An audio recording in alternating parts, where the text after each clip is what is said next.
بسم اللہ الرحمن الرحیم۔ ایک بادشاہ تھا نہایت ہی اچھا، رحم دل، اپنی رعایا کا بہت زیادہ خیال رکھنے والا۔ اس کی ایک ملکہ بھی تھی، بے حد حسین و جمیل اور خدا ترس۔ وہ ملک کا نظام چلانے کے لیے اپنی سمجھ کے مطابق بادشاہ کو رعایا کی فلاح و بہبود کے بارے میں مشورے بھی دیتی تھی اور بادشاہ ان پر عمل بھی کرتا تھا۔ اللہ نے انہیں ایک جان سا بیٹا بھی عطا کیا تھا، اس کا نام شہزادہ عدنان تھا۔ بادشاہ اور ملکہ دونوں اس کو دیکھ دیکھ کر جیتے تھے۔ وہ ابھی صرف 10 پر 11 برس کا تھا، مگر تھا بہت سمجھدار۔ وہ پڑھائی لکھائی میں بہت دلچسپی لیتا تھا اور اپنے دوسرے ہم عمر بچوں کے برعکس کھلونے سے زیادہ کتابوں میں زیادہ دلچسپی لیتا تھا۔ بادشاہ کو اس کی اس دلچسپی کا علم تھا، اس لیے وہ دور دراز کے ملکوں سے قصے کہانیوں کی کتابیں منگوا کر اس کو دیتا تھا اور شہزادہ ان کتابوں کو بڑی دلچسپی سے پڑھتا تھا۔ ان کتابوں کے پڑھنے سے اس کی عقل و شعور میں اضافہ بھی ہوتا تھا اور اس کی طرح طرح کی معلومات بھی حاصل ہوتی تھی۔ شہزادہ عدنان کے اتالق اسے مختلف مضامین پڑھاتے تھے۔ وہ اس کی ذہانت اور عقل مندی سے بہت خوش تھے۔ شہزادہ عدنان میں ایک بہت اچھی بات یہ بھی تھی کہ اگر اس کی سمجھ میں کوئی بات نہیں آتی تھی تو وہ سوال کرنے میں کوئی جھجک محسوس نہیں کرتا تھا۔ اس کے اتالق جب بادشاہ کو شہزادے کی علم و حکمت سے لگاؤ کی باتیں بتاتے تو بادشاہ بہت خوش ہوتا تھا۔ پڑھنے لکھنے والے بچوں سے سب ہی خوش ہوتے ہیں اور ان سے بہت محبت کرتے ہیں۔ ایک روز سحپہر کو جب شہزادے کے اتالق اسے پڑھا کر رخصت ہو گئے تو وہ باغ میں آ کر بیٹھ گیا۔ باغ میں پودوں پر رنگ برنگے پھول اپنی بہار دکھا رہے تھے۔ درختوں پر حسین و جمیل پرندے بیٹھے چہچہا رہے تھے اور ان کی آوازیں کانوں کو بڑی بھلی معلوم دے رہی تھی۔ شہزادہ باغ میں بیٹھا کچھ سوچ رہا تھا۔ اتفاق سے دربار کا وقت بھی ختم ہو گیا تھا اور بادشاہ وہاں سے اٹھ کر سیدھا باغ میں نکلا۔ اس نے دیکھا کہ شہزادہ عدنان وہاں موجود ہے اور کسی سوچ میں گم ہے۔ اس نے پوچھا، بیٹا کیا بات ہے؟ آپ چپ چپ سے کیوں بیٹھے ہیں؟ اس کی آواز سن کر شہزادہ عدنان چونک گیا اور پھر دوڑ کر بادشاہ سے لپٹ گیا۔ بادشاہ نے شفقت سے اس کے سر پر ہاتھ پھیرا، اس کا منہ چوما اور بولا، اتالق پڑھا کر چلے گئے؟ آج انہوں نے کیا پڑھایا تھا؟ شہزادے نے جواب دیا، جی ابا حضور، آج انہوں نے ہمیں امیر لوگوں اور غریب لوگوں کی زندگی کے بارے میں بتایا تھا۔ غریب لوگوں کی مشکل زندگی کے بارے میں سن کر ہمارا دل اداس ہو گیا ہے۔ یہ کہہ کر وہ شہزادہ کچھ دیر کے لیے خاموش ہو گیا، پھر بولا، ابا حضور، میں خوش ہوں کہ میں ایک بادشاہ کے گھر پیدا ہو گیا۔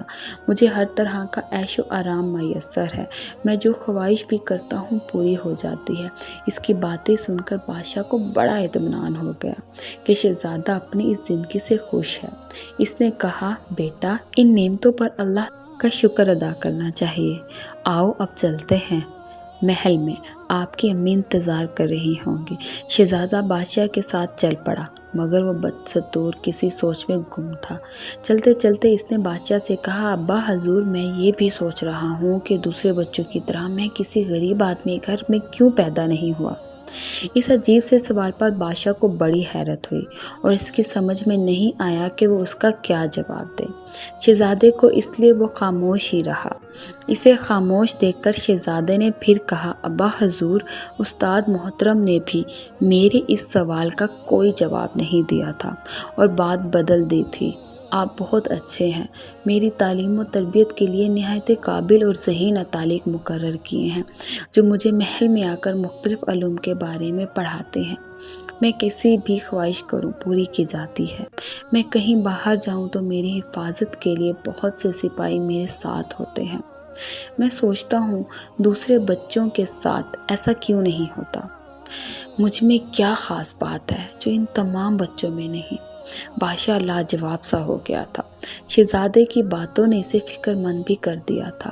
اس کی سمجھ میں نہیں آ رہا تھا کہ اس کی باتوں کا کیا جواب دے اور اسے کیسے مطمئن کرے۔ بادشاہ کے ساتھ جو محافظ چل رہے تھے وہ شہزادے کی باتیں سن کر زیر لب مسکرا رہے تھے اور دل ہی دل میں بادشاہ کی بے بسی سے لطف اندوز بھی ہو رہے تھے۔ بادشاہ خاموش اور سوچ میں ڈوبا محل پہنچا۔ ملکہ نے محسوس کر لیا کہ وہ کچھ خوش فکر مند ہیں، اس لیے وہ بھی پریشان ہو گئی۔ اس نے پہلے تو شہزادے کو تاکید کی کہ وہ اپنا لباس تبدیل کر لیں، پھر اس کے جانے کے بعد وہ بادشاہ کے پاس آئے اور اس سے فکر مندی کی وجہ پوچھی۔ بادشاہ نے شہزادے کی کہی ہوئی تمام باتیں ملکہ کے سامنے دہرا دی۔ ان باتوں کو سن کر ملکہ ذرا بھی پریشان نہ ہوئی اور بولی، اللہ تعالیٰ کا شکر ہے کہ ہمارا شہزادہ اتنی کم عمری میں بھی سوچ بچار کرتا ہے۔ غریبوں کے حالات جان کر اس کا اداس ہو جانا اس بات کی نشانی ہے کہ وہ اپنے دل میں ان کے لیے ہمدردی اور جذبات رکھتا ہے، ورنہ اس کی عمر کے بچے تو کھیل کود میں ہی لگے رہتے ہیں، ان باتوں کی طرف دھیان ہی نہیں دیتے۔ آپ فکر نہ کریں، میں شہزادے سے اس بارے میں بات کروں گی اور یہ پتہ لگانے کی کوشش کروں گی کہ اس کے ذہن میں اس طرح کے سوالات کیوں اٹھ رہے ہیں۔ بادشاہ کو ملکہ کے اس بات سے اطمینان ہو گیا۔ شام کو ملکہ نے شہزادے کو اپنے کمرے میں طلب کیا اور اس کے ساتھ کھڑکی کے پاس آ کر بیٹھ گئی۔ اس طرح طلب کیے جانے پر شہزادہ عدنان سمجھ گیا تھا کہ بادشاہ نے اس کی باتوں کا تذکرہ ملکہ سے ضرور کیا ہوگا، اس لیے وہ اپنی ماں کو دیکھ کر شرارت سے مسکرایا اور بولا، امی حضور جو پوچھنا ہے پوچھئے، میں آپ کو ضرور بتاؤں گا۔ اس کی بات پر ملکہ کی ہنسی آ گئی۔ وہ بولی، شہزادے آپ بہت شریر ہو گئے ہیں، آپ کی سمجھ میں ساری باتیں آنے لگی ہیں۔ شہزادہ فوراً بولا، افسوس سوائے ایک بات کے۔ ملکہ نے کہا، وہ بات آپ کے ابا حضور نے مجھے بتا چکے ہیں، آپ تو مجھے صرف اس بات سے آگاہ کر دیں کہ ان سوچوں سے آپ کا مقصد کیا ہے۔ ملکہ کی بات سن کر شہزادہ عدنان سنجیدہ ہو گیا اور بولا، امی حضور میں اچھی طرح جانتا ہوں کہ ابا حضور وزیروں کو، امیروں کو اور اپنے درباریوں کو بغیر کسی وجہ کے بیش بہا انعامات سے نوازتے رہتے ہیں۔ انہیں یہ انعامات ان کی خوشامد بھری تعریفوں کے صلے میں ملتے ہیں۔ شہزادے کی بات سن کر ملکہ ہکا بکا رہ گئی۔ اس نے گھبرا کر شہزادے کے منہ پر ہاتھ رکھ دیا اور ادھر ادھر دیکھتے ہوئے سرزنش بھرے لہجے میں بولی، شہزادے خاموش رہیں، اپنی عمر کا خیال کیجیے اور بڑے کے باروں میں اس طرح کے گستاخانہ خیالات کا اظہار نہ کیجیے۔ ملکہ کی بات سن کر شہزادہ ذرا بھی پریشان نہیں ہوا، بولا، امی حضور آپ میری امی ہیں، میں آپ سے اپنے دل کی ہر بات کر سکتا ہوں۔ ملکہ خاموش تو ہو گئی مگر وہ تشویش بھری نظروں سے شہزادے کو دیکھے جا رہی تھی۔ شہزادے نے جب دیکھا کہ ملکہ بہت سنجیدہ اور فکر مند ہو گئی ہیں تو اس نے کہا، امی حضور آپ ناراض ہو گئی ہیں، مجھے معاف کر دیجیے۔ ملکہ نے پیار سے شہزادے کو خود سے لپیٹ لیا اور بولی، شہزادے میری جان، میں غلطی پر تھی، آپ نے بہت اچھا کیا جو یہ باتیں مجھ سے کہہ دی۔ تمام بچوں کو اپنے دل کی بات اپنی ماں سے کر دینا چاہیے۔ دنیا میں ماں سے بہتر دوست کوئی اور نہیں ہوتا، یہ ماں ہی تو ہوتی ہے جو اپنے بچوں کو صحیح مشورے دے سکتی ہے۔ اچھا اب آپ مجھے آسان الفاظ میں بتائیں کہ مسئلہ کیا ہے، آپ کے ذہن میں ایسے خیالات کیوں کر آ رہے ہیں؟ شہزادے کچھ دیر تک تو سوچتا رہا، پھر دھیرے سے بولا، امی حضور جب میں محل کی برچی پر چڑھ کر شہر کا نظارہ کرتا ہوں تو مجھے روزانہ بہت سے بچے دور بازاروں میں نظر آتے ہیں۔ وہ بچے محنت مزدوری میں مصروف ہوتے ہیں، کوئی انہیں جھڑکتا ہے، کوئی بے عزتی کرتا ہے، کوئی دھکے دیتا ہے، مگر اس کے باوجود وہ بچے محنت مزدوری کے کاموں میں لگے رہتے ہیں اور شام کو چند سکے لے کر گھر چلے جاتے ہیں۔ یہ سب کچھ دیکھ کر میں اداس ہو جاتا ہوں۔ میں یہ بھی سوچتا ہوں کہ میں اگر محل میں پیدا نہ ہوتا تو میں بھی انہی کی طرح ایک بچہ ہوتا، مجھے بھی محنت مزدوری کر کے اپنے ماں باپ کا ہاتھ بٹانا پڑتا۔ یہ کہہ کر شہزادہ عدنان نے پیار سے ملکہ کے گلے میں باہیں ڈال دی اور پھر بولا، امی حضور میں چاہتا ہوں کہ ان بچوں سے کوئی بچہ بھی مزدوری نہ کرے، یہ سب تعلیم حاصل کریں، کھیلیں کودیں جیسا کہ میں کرتا ہوں۔ تعلیم حاصل کر کے جب وہ بڑے ہو جائیں تب ہی محنت مزدوری اور دوسرے کاموں کا سوچیں۔ یہ تمام باتیں ابا حضور کے سوچنے کی ہیں کیونکہ یہ سب لوگ ان کی رعایا ہیں۔ ذرا ذرا سی بات پر خوش ہو کر لوگوں پر انعام و اکرام کی بارش کرنے سے بہتر ہے کہ یہی دولت رعایا کی بہتری کے لیے خرچ ہو۔ جگہ جگہ مکتب ہوں اور ملک کا ہر بچہ ان میں پڑھے اور ان کی تعلیم کا سارا خرچہ سرکاری خزانے سے ادا ہو۔ شہزادے کی باتیں سن کر ملکہ کی آنکھوں میں آنسو آ گئے۔ اتنے میں دروازے کا پردہ ہٹا اور بادشاہ سلامت نے کمرے میں قدم رکھا۔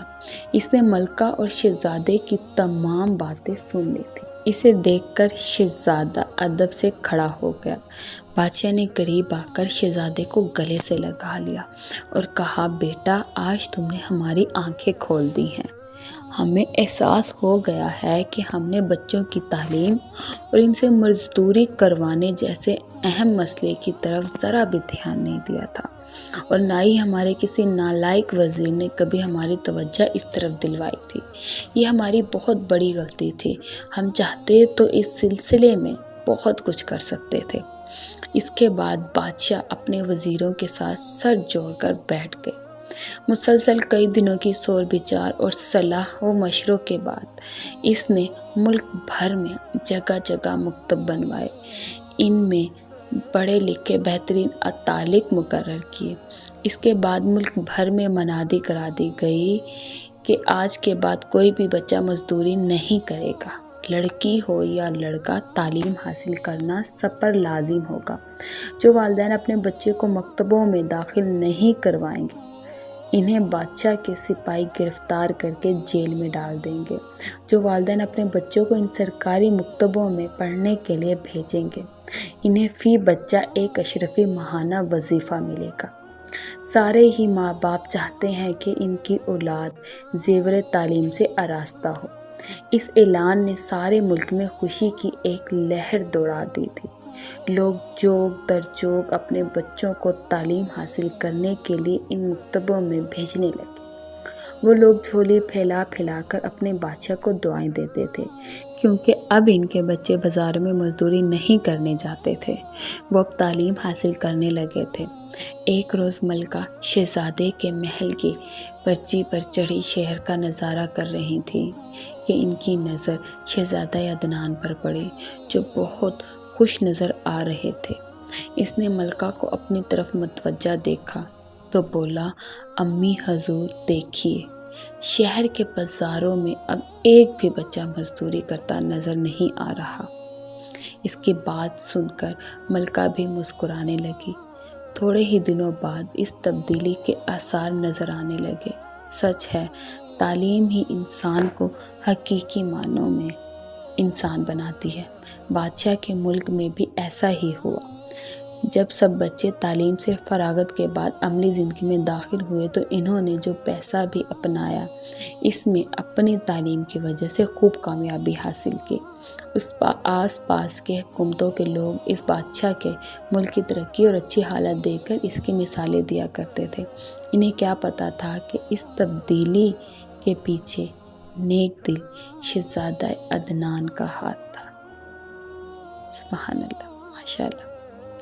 اگر آپ نے ابھی تک ہمارا چینل سبسکرائب نہیں کیا تو پلیز اس کو لائک کریں، سبسکرائب کریں اور بیل آئکن کے بٹن کو دبانا نہ بھولیں، تاکہ ہماری ہر نئی آنے والی ویڈیو کی نوٹیفیکیشن بر وقت آپ کو مل سکے۔